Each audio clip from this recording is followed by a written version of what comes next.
Le message du jour vous est présenté par notre frère Marc.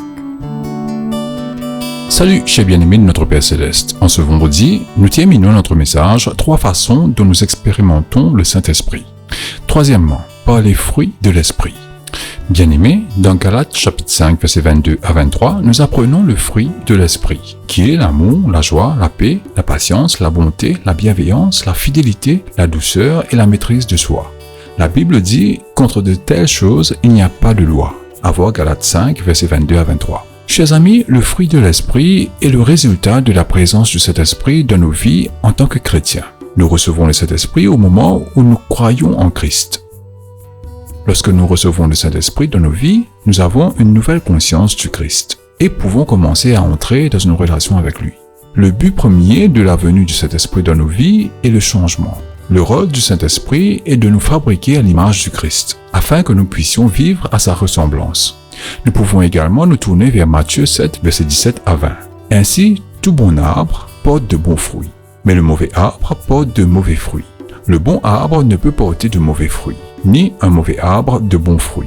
Tout arbre qui ne porte pas de bons fruits est coupé et jeté au feu. C'est donc à leurs fruits que vous le reconnaîtrez. Bien-aimés, ce passage nous aide à comprendre le comportement visible des personnes qui ont permis à la grâce du Saint-Esprit d'être actifs dans leur vie. Pratiquer ces fruits peut changer votre vie de façon considérable. Chers amis, expérimenter le Saint-Esprit est un privilège accordé à ceux qui placent leur foi en Jésus-Christ. Une fois que vous avez accepté Jésus-Christ dans votre cœur, vous le recevrez. Ce privilège s'accompagne d'une grande responsabilité. Avec le Saint-Esprit qui nous guide, nous devons chercher sincèrement à nous éloigner de tout environnement du péché et à obéir aux commandements de Dieu. Bien-aimés, nos pensées et nos actions doivent refléter celles du royaume de Dieu.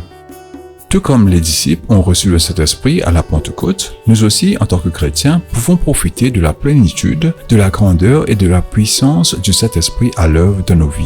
Le Saint-Esprit améliore également notre relation avec Dieu. Par conséquent, acceptez l'œuvre du Saint-Esprit dans votre vie aujourd'hui. Que Dieu vous bénisse tous. N'oubliez pas la louange, l'adoration et la dîme à l'église ce dimanche. Profitez de votre temps avec vos proches et essayez de trouver un peu de repos. Nous nous retrouverons lundi pour un autre voyage dans la parole de Dieu. Au revoir. Si toi aussi tu crois que la parole de Dieu est une bénédiction, partage-la et sois une source de bénédiction pour les autres toi aussi.